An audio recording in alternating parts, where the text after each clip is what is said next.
Hello and welcome to the Sedgwick County ZooCast, where we are inspiring respect and conservation for wildlife and wild places through caring, connecting, and conserving.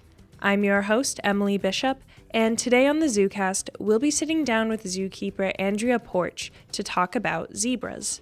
Keep listening to learn about zebra conservation, how to tell the zebras at SCZ apart, and to learn if zebras are black with white stripes or white with black stripes.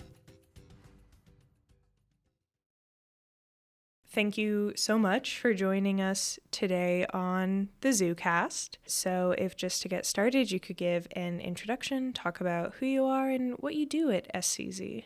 Hi, I'm Andrea, and I am one of the velt keepers here at Sedgwick County Zoo. I primarily work the velt barn routine, and that consists of our Grevy zebra and our common warthogs. Yeah, so how did you get started working in the velt? I started working here in the velt in August of 2020. I came from two other facilities, both in Illinois, so quite the trek over here through Missouri, but yeah. Can you kind of walk us through what your average day looks like? Yeah, so we get here in the morning and we start just immediately our cleaning routine. So we start by just trying to get everyone clean for the day, stalls cleaned, animals put on to exhibit for our guests, and making sure everyone's happy and healthy. That's a big bulk of our day is cleaning. So, and then after that, we can focus on any projects we have, training, and of course, enrichment. So for listeners who aren't familiar with zebras outside of like the Madagascar movies or Racing Stripes, how do zebras in real life differ from zebras in fiction? They don't talk. Yeah. That's the biggest one, is that they don't talk. But unlike in the movies like Racing Stripes, a lot of people think or seem to have a belief that zebras can be ridden, but they actually are not meant to be ridden. Their backs aren't evolved like to allow for a human to ride on them, let alone to carry cargo or saddle them. So yeah, that's the biggest difference, I'd say, is that they are not rideable. Yeah, so you cannot enter the rodeo with your zebra hoping to win. No. Racing Stripes lied to everyone. It's tragic. Yeah, that's disappointing, but it is what it is. So Sedgwick County Zoo is home to Grevy's zebras.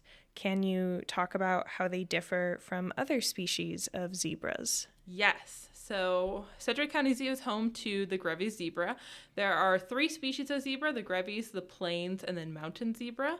Grevy zebra are the largest species of zebra, and they are also the most threatened out of the three, with fewer than 3,000 individuals remaining in the wild. Noticeably different physical characteristics, other than their size and that they stand much taller than other species of zebra, is that their ears are very large. They're very fluffy too. That's like their most noticeable trait. I love their ears. It's like one of my favorite things about them. They also have this like black dorsal stripe on their back that differs from other species of zebra.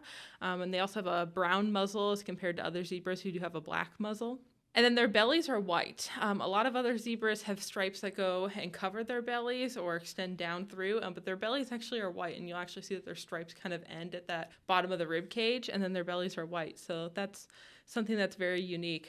Their stripes are also a lot more narrow than other species of zebra, very just narrow and very intricate is the best way to describe it. If you look at other species of zebra, their stripes are a lot thicker and there's fewer of them. Is there a reason that their tummies are white and don't have the stripes, or is it that's just how they are? That's a great question, and I don't know. It's not like sharks, how it's like, oh, in the ocean, you look up and you think it's the sky. I have no idea truly why that could be.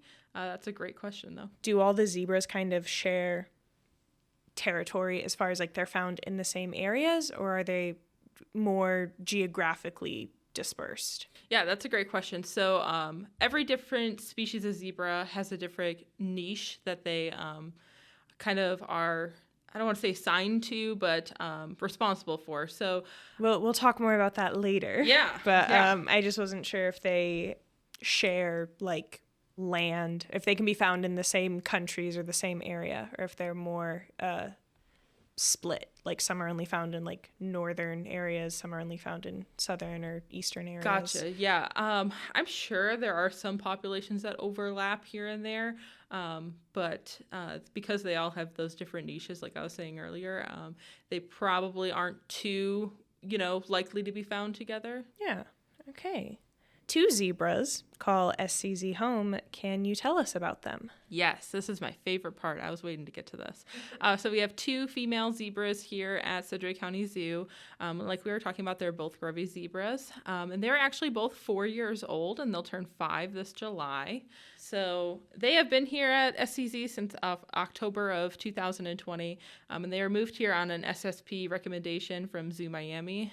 If listeners don't know about the SSP yet from our past ZooCast podcast, then it's basically the SSP is a kind of like a Match.com dating system for animals. So they weren't moved here on a breeding recommendation, but we were looking for some zebras, and they had some extra ones, and they were like, they would make great exhibit animals at SCZ. So they moved here, and they've been here ever since, and they are really incredible animals. So yeah. Yeah. Did you say what year did they come here? Yeah, they came here in October of 2020. 2020. Mm-hmm. So they haven't been here very long, about 3 years. 3.5 years or so, yeah. Yeah. So they were pretty young when they came in, if they're turning 5 later this year. Yeah. So foals will typically leave mom at about 1.5 to 2 years old. That's pretty typical. They're eating on their own. They're drinking water on their own. So they can hang out with mom. Typically in the wild, you'll see them kind of, stay in their herds and hang out. But it's also not uncommon for, them to kind of leave and go to a different herd. So yeah. Yeah. So they're self-sufficient at that age. Yes. Did you mention what their names are? Yes. So we have Honey. Honey is she's a very smart animal. She really enjoys a good challenge.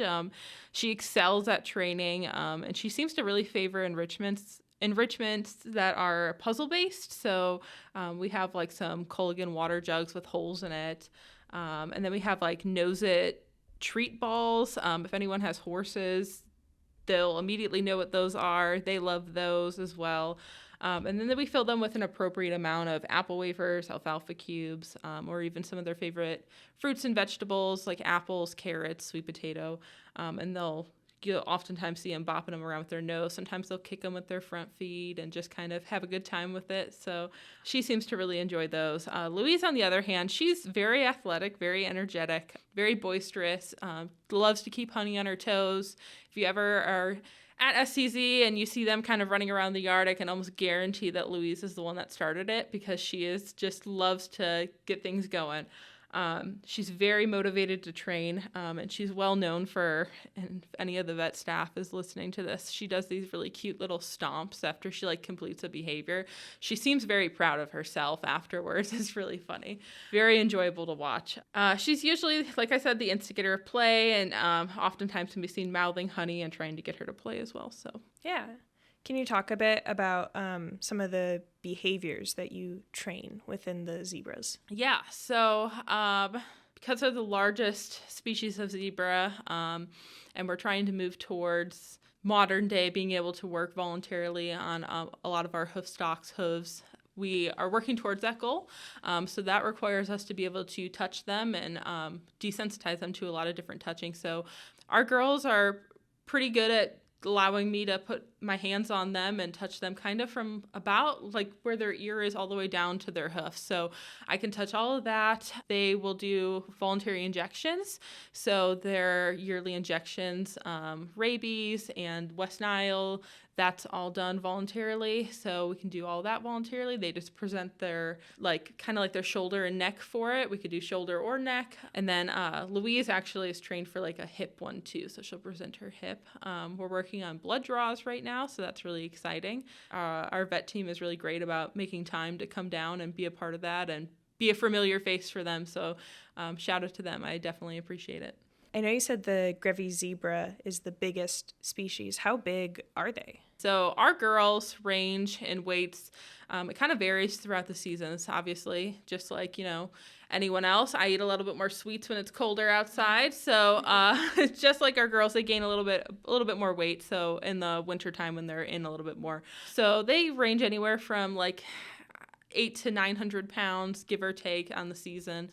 Are zebras measured? I know that like horses are measured by like hands. Yes. Are zebras measured the same way? Not really.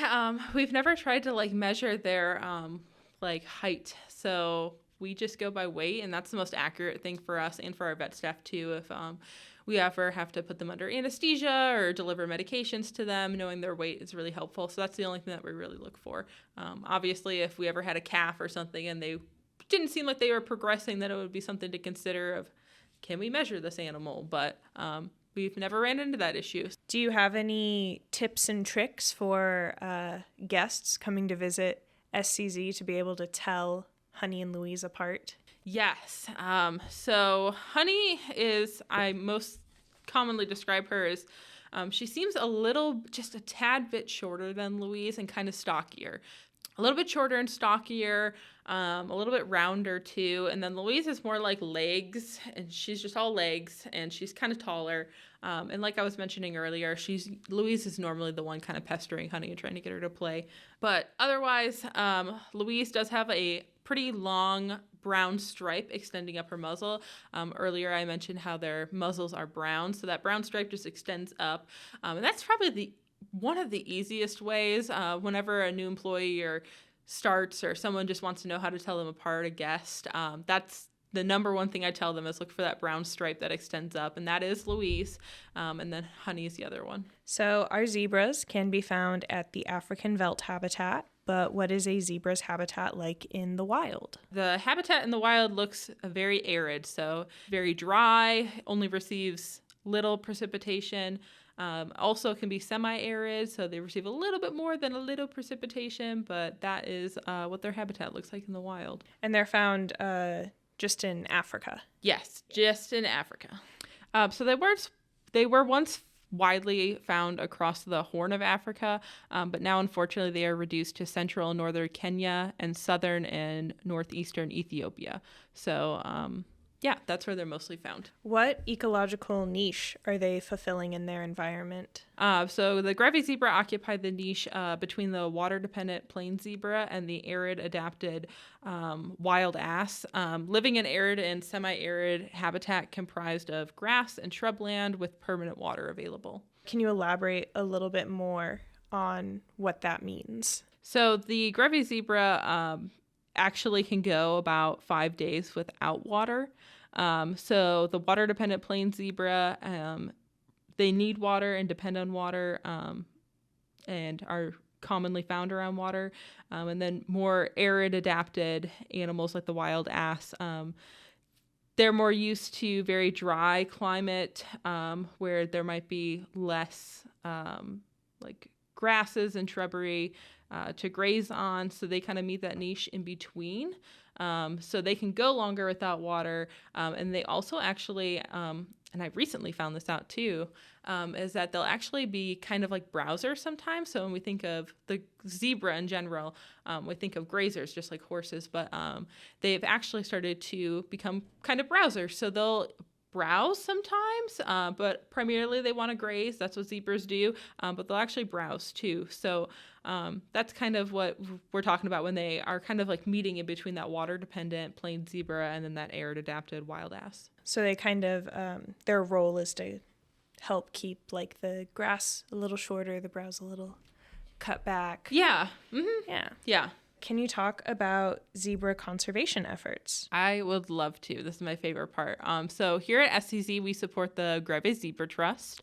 And like I've mentioned earlier on, sadly, there's only an estimated of about 3,000 or fewer Grevy zebra remaining in the wild. This species has actually undergone one of the most substantial reductions of range of any African mammal. Their numbers in the 1970s rapidly declined, actually, due to hunting for their skins. And then in 1977, there was a total hunting ban that went into effect due to their declining numbers. So I think that goes to show in just 7 years how much devastation the species we saw happening to them, where a total ban had to go into effect. And like a lot of other animals that struggle in Africa, poaching is still an issue. A lot of people desire their skins. Like I was talking about earlier, they have very narrow stripes. It's very unique. And unfortunately, their skins are still popular. But other than that, one of the biggest things that, and a new threat that's has arisen is habitat degradation leading to competition with livestock for resources, the reduction in water and restricted access, and then infrastructure development across the landscape, and then, of course, disease. So the biggest thing with the Grevy Zebra Trust is they are working to do supplemental feedings and waterings. So Grevy zebra have been documented to actually start digging for water.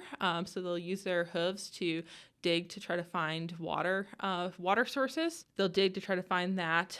So the Grevy Zebra Trust will go out and they'll start digging and trying to fill some like wallow areas for them to drink. They'll do supplemental hay feedings and stuff like that too, to try to give them some additional resources so that these numbers can be boosted. Because without water, that's the first thing you'll succumb to is lack of water. And even though they can go 5 days without water, a lactating mom, that can be really devastating. Yeah. Just because they can go a while without water doesn't mean they should. Yes, exactly. Yeah. If listeners wanted to get involved with zebra conservation, what could they do? Definitely, I always tell people to check out the Grevy Zebra Trust.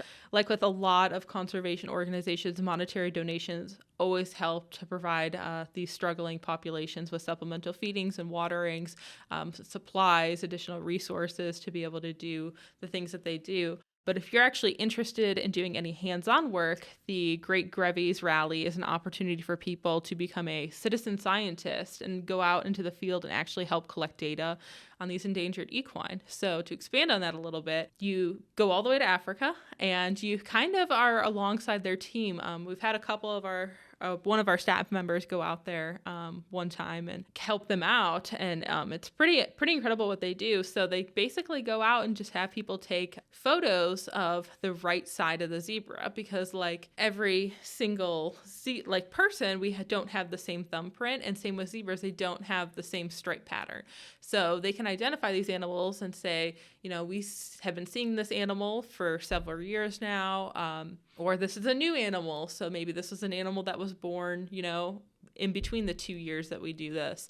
So it's a really unique opportunity to be involved hands-on with a conservation organization, and you don't need any special qualifications to go and do it. You can reach out to them and schedule it. We just hope and keep our fingers crossed that their numbers are going up. We'll be back in a moment to learn more about zebras. But first, let's hear about how you can save money when you visit the zoo.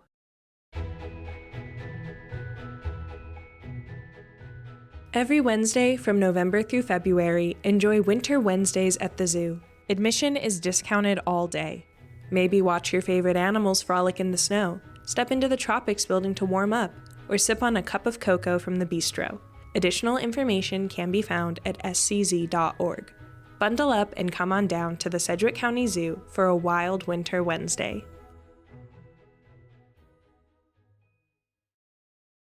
Now we have some questions from the audience, and these questions were all submitted to us through our Instagram at Sedgwick County Zoo. At jjohn2lip asks, are zebras typically friendly and approachable animals?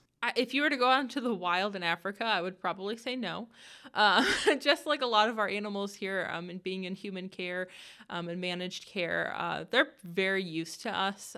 Our girls, when they first came in, were very cautious of us, but now that they're under a really good training program and are exposed to us all the time. They see us coming from a mile away and they'll approach the fence line. Of course, like we like to tell everyone, is if you ever have the opportunity and you're ever so lucky to see a zebra out in the wild, please don't go chasing them around or trying to approach them. They will not like that. But yeah, definitely. Our girls here, they're very approachable. Sometimes, something random will spook them and we'll be like, what was that? Like, did the wind blow a certain way? And they just take off. But for the most part, they stick around. They like to see what's going on and kind of keep an eye on things. At Brooklyn_black_ asks, are zebras white with black stripes or black with white stripes? This is such a good question. And actually, my coworkers and I were joking that this would be a question that would be asked. And what do you know? Here we are. And the consensus that everyone comes to, and that with the Grevy zebra, especially how I was talking about those white underbellies, is we're going to go white with black stripes because of that. Yeah, that makes sense. They have the white tummies, black stripes. I have no scientific research. That's just what I'm going with. You're the expert. I believe you. It makes sense. Yeah. At Fall K Yours Elf asks, are they born with stripes? They are, yes. So they are born with their stripes. As they grow, they just kind of grow with them. So they are born with their stripes. Yeah, so they have the same stripe pattern their whole life. Yeah, so they're not a Dalmatian. They won't grow into their stripes and they'll change. So they're kind of born with the same. But as they grow, obviously those, because I said they're so narrow, it's sometimes like you can't just tell. But yeah, so they'll just grow into those stripes. They don't end up getting stripes later on in life or anything. Sometimes we've noticed, like in our older females, their stripes end up looking more of like a brownish color as they age, but they never actually change in like where the stripes are. At Monster Jam Zachary Allen wants to know, how long have you had zebras at the zoo? That is a great question. And as far back as I've looked, we've kind of always had zebras. Back when like the Veldt first opened, there's like early pictures of zebras. I don't believe they were Grevies. I want to say they were plain zebras, which was a very common species of zebra to have very early on in zoos.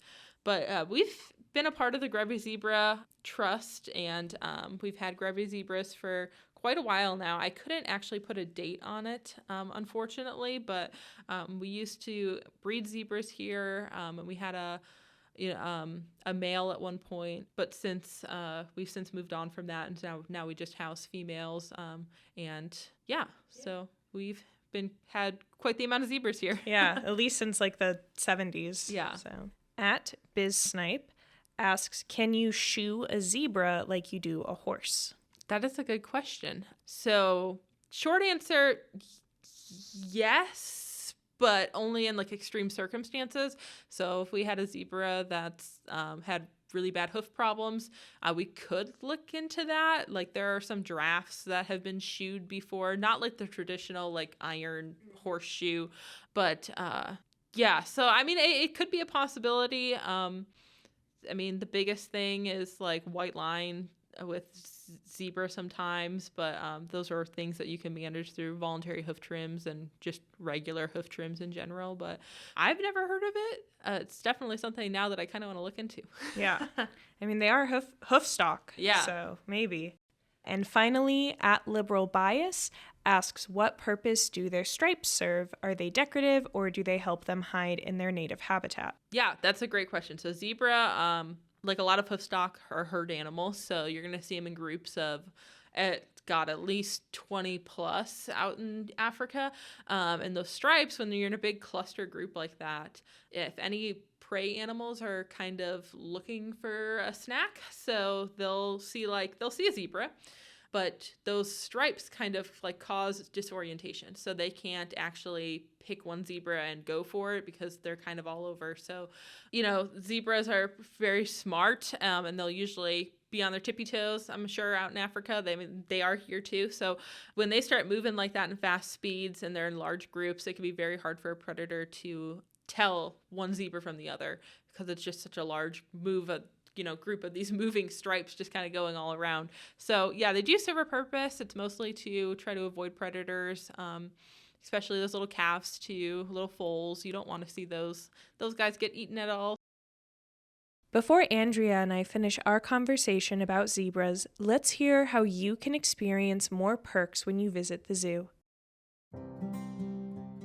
Where can you find lions and tigers and bears, oh my?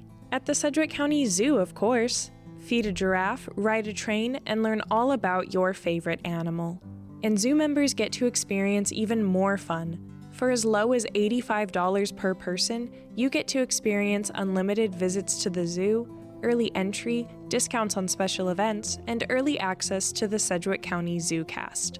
Become a member today. Visit scz.org/membership for more information. So, as an ending note, I just have a few more questions. Yeah, definitely. What question are you asked the most by guests about the zebras? I think we already covered it. Mostly it's, are they white with black stripes or black with white stripes? That's, one of the most common ones that guests love to ask. Which I don't blame them. Usually, we would go to an expert for that. And so people stop us and ask, what are they? And so that's a good one. Also, just how to tell them apart. So like I mentioned, Honey's shorter, slightly stockier than Louise. And then Louise has that brownish stripe extending up her muzzle. So what is your favorite thing about zebras? I love how unique their stripes are. It's really interesting when you look and spend a while staring at them and you notice all these little intricate little things and dots that they have, because our girls throughout their body, just in really tiny spots, they have little white dots in their black stripe. It's pretty cute. It looks like a little polka dot. And then they're just really unique, just like human fingerprints. Those zebra stripes are alike. And what is your favorite thing about working with the zebras? They have surprisingly a lot of personality. Having known our two girls since October of 2020 when they came here, it's been a huge honor to watch them grow and excel, not only at training, but just as individuals overall. To build a relationship with them and to be someone who cares for them every day is an honor that is indescribable. And they are my best friends here at Sedgwick County Zoo, and I love them with all my heart. Thanks for listening to the Sedgwick County ZooCast. This podcast is recorded on the traditional lands of the Kiowa, Osage, Wichita, and Ute people, who have been stewards of the land since time immemorial. This episode was researched, written, and produced by me, Emily Bishop. We'd like to give a special thank you to Andrea Porch for sitting down and talking with us about zebras. Thank you to the Sedgwick County Zoo's marketing and communication team, and a special thank you to our zoo members, whose support makes this podcast possible. If you're interested in becoming a zoo member, visit scz.org/membership. Be sure to give us a follow so you never miss when we upload new episodes. Thanks again for listening.